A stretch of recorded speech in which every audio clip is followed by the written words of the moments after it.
बिस्मिल्लाहिर्रहमानिर्रहीम। अस्सलामुअलैकुम। एक और नई वीडियो के साथ मैं हूं सैयद नसीम अकरम और आप देख रहे हो मेरा YouTube channel new age electrical circuit. दोस्तों, आज की जो वीडियो है इसमें मैं आपको बताऊंगा कि ये जो मेरे पास दो एयर कूलर हैं, इन दोनों में से कौन सा एयर कूलर जो है वो ज़्यादा बिजली खर्च करता है। ये वाला जो एयर कूलर है ये 12 वोल्ट डीसी जो सप्लाई पे चलता है। इसको आप कंप्यूटर की सप्लाई के साथ भी चला सकते हैं और इसको सोलर प्लेट के ज़रिए भी चला सकते हैं। अब अगर करें इस एयर कूलर की बात तो ये 220 वोल्ट जो सप्लाई है उस पे चलता है। दोस्तों, आज की जो वीडियो है इसमें मैं आपको बताऊंगा कि ये वाला जो एयर कूलर है, जो फुल साइज एयर कूलर है, ये कितनी बिजली जो है वो एक महीने में खर्च करता है। इससे पहले जो मेरी वीडियो थी उसमें मैंने बताया था कि ये जो 12 वोल्ट डीसी एयर कूलर जो है ये एक माह में कितनी बिजली खर्च करता है अगर इसके साथ कंप्यूटर वाली सप्लाई जो है वो लगा के इसको चलाएं। पहले करते हैं इसके जो फंक्शन है उन पे बात। ये वाला जो एयर कूलर है इसमें दो फंक्शन है। एक जो बटन है वो सिर्फ जो हमारा मेन पंखा है उसको जो है वो चलाता है और दूसरा बटन जो है वो इसके अंदर जो छोटा पानी वाला पंप लगा हुआ है जो कि पानी की सर्कुलेशन करता है उसके लिए यूज़ होता है। और ये वाला एयर कूलर जो है इसमें काफ़ी ज़्यादा फंक्शन है। इसमें स्विंग का फंक्शन है, कूलिंग का, और फैन जो है इसके लिए अलग-अलग बटन जो है वो लगे हुए हैं। स्विंग जो ये वाला जो बटन है इसका ये है कि इसके अंदर ब्लेड लगे हुए हैं जो एयर कूलर है, जो कि सामने वाले बंदे को तो पंखे की हवा आएगी और जो ब्लेड है स्विंग का बटन दबाने से जो एयर कूलर की जो डायरेक्शन है अंदर ब्लेड की वो इस तरह कुछ चेंज होगी, जिसकी वजह से जो साइडों पर भी कोई बैठा होगा उसको भी हवा जो है वो पहुंचेगी। अगर हम पंप चलाकर इसको कूलिंग के लिए यूज़ करना चाहते हैं तो फिर हम इस बटन को जो है वो यूज़ कर सकते हैं। और अगर खाली जो फैन है हमने वो चलाना है, जो इसका मेन पंखा है, तो उसके लिए ये बटन है कि इसको हम जो है वो प्रेस करके इस तरह जो साइड पे, तो सिर्फ इसको प्रेस करने से जो है वो सिर्फ पंखा चलेगा। और अगर हम चाहते हैं कि इससे ठंडी हवा आए तो इसके लिए हमें जो ये कूलिंग वाला है इसको ऑन करना पड़ेगा, जिसकी वजह से इसके अंदर जो पंप लगा है पानी वाला उससे पानी की जो सर्कुलेशन होगी साइडों पर, जिसकी वजह से जो हवा है वो ठंडी हम तक पहुंचेगी। दूसरी अगर इसमें बात करें तो इसमें ये है कि इसमें जो स्पीड का डिफरेंस है इसमें हाई और लो स्पीड है। और ये वाला जो एयर कूलर है इसमें सिर्फ ऑन ऑफ वाला जो बटन है वही है, यानी कि हम पंखे की जो स्पीड है उसको कंट्रोल नहीं कर सकते। हम जो दोनों मोटरें हैं, एक पानी वाली जो छोटा पंप है वो वाली मोटर जो है वो एक बटन से ऑन कर सकते हैं और दूसरे से जो हमारा मेन पंखा है उसको हम ऑन कर सकते हैं। इस एयर कूलर का एक फ़ायदा ये है कि इसके ऊपर जो है ये एक पार्ट बना हुआ है, इसमें आप जो है आइस बॉक्स या बर्फ़ जो है वो डाल सकते हैं, जिसकी वजह से पानी जो है वो ठंडा होने की वजह से जो कूलिंग है इस एयर कूलर की वो ज़्यादा हो जाएगी। अब मैं जो ये एयर कूलर है इसको लगाता हूँ सप्लाई के साथ और मैं चेक करता हूँ कि ये कितने एम्पेयर लेता है। अब मैं बारी बारी जो है कूलर को ऑन करता हूँ। जो इसके बटन है उनको सबसे पहले मैं ऑन करता हूँ। ये जो इसका फ़ैन है इसको मैंने किया है हाई स्पीड पे। अब मैं करता हूँ जो इसका कूलिंग वाला जो पंप है जिससे पानी की सर्कुलेशन होगी उसको ऑन, और इसके बाद स्विंग।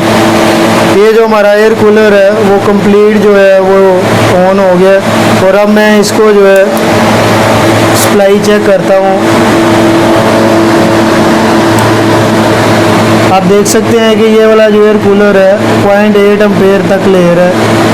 अगर दूसरी लीड जो है उसको भी मैं चेक करूं तो आप देख सकते हैं कि 0.8 एम्पेयर तक ये ले रहा है। अब ये वाला जो एयर कूलर है इसको मैं उतार देता हूं इसकी सप्लाई, और ये वाला जो हमारा 12 वोल्ट वाला जो कूलर है इसको कंप्यूटर वाली सप्लाई जो है उसके साथ चला सकते हैं। इसको मैं लगाता हूँ सप्लाई के साथ और इसको ऑन करने के बाद जो है वो मैं चेक करता हूँ।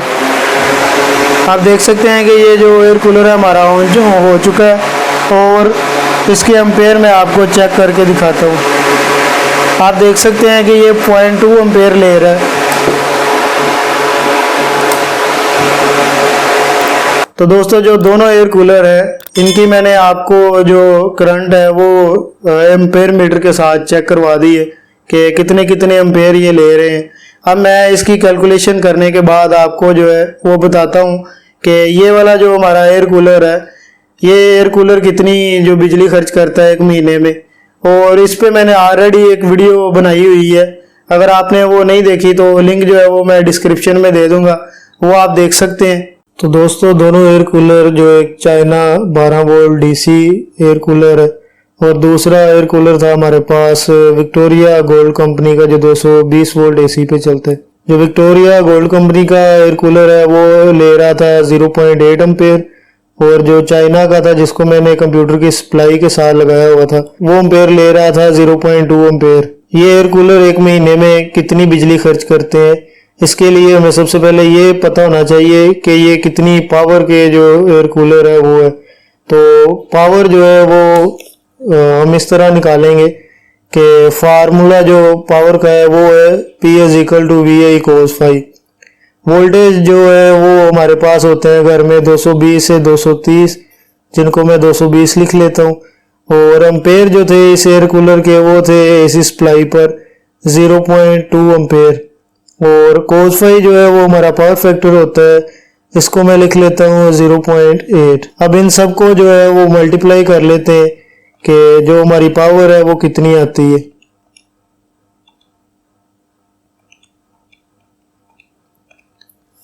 आप देख सकते हैं कि जो पावर आई है हमारे पास वो आई है 35.2 वाट। अब जो अगला काम है वो यूनिट का है, और यूनिट जो है वो होते हैं हमारे किलोवाट आवर में, यानी कि एक घंटे में कितने वाट जो है वो खर्च हुए हैं, लेकिन जो वाट जो है वो किलोवाट में होंगे।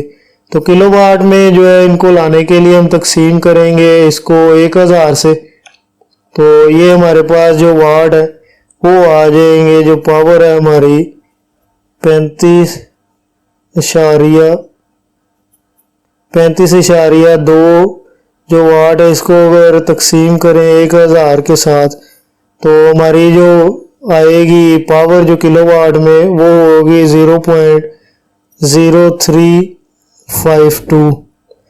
और एयर कूलर जो है वो 12 से 14 घंटे जो है वो हमारा चलता है, तो इसको हम मल्टीप्लाई कर देते हैं 14 के साथ। अब इसको मल्टीप्लाई करते हैं 14 के साथ, तो ये जो है एक दिन का हमारा जो यूनिट है 0.49, यानी कि ये हमें दे देगा 0.5 यूनिट जो है, यानी कि हाफ यूनिट जो है वो एक दिन में खर्च करेगा। अगर हमें अब ये चेक करना है कि एक महीने में ये कितने बिजली के यूनिट जो है वो खर्च करेगा, तो इसको मल्टीप्लाई कर दे 30 के साथ, तो ये 14.7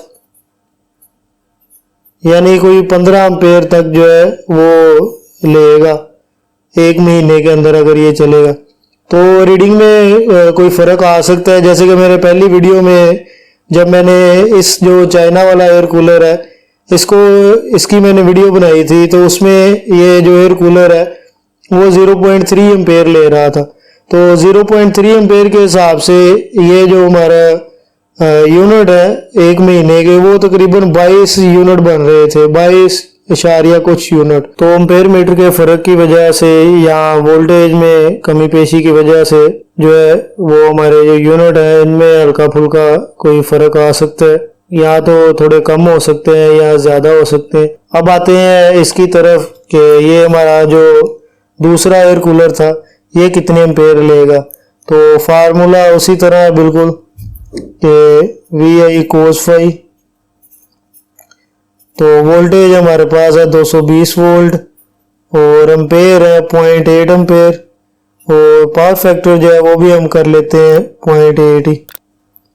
तो अब इनको मल्टीप्लाई कर लेते हैं 220 0.8 तो ये आ जाएगा 140 वाट, 140.8 वाट। तो यूनिट निकालने के लिए जो हमारी पावर है उसको हमने किलोवाट में कन्वर्ट करना होता है। किलोवाट में कन्वर्ट करने के लिए इसको हम तकसीम करेंगे 1000 के साथ तो जो पावर है वो हमारे पास आ जाएगी 0.1408 वाट। अब जो यूनिट का फार्मूला है उसके हिसाब से हम जो वैल्यू है वो पुट कर देते हैं किलोवाट आवर।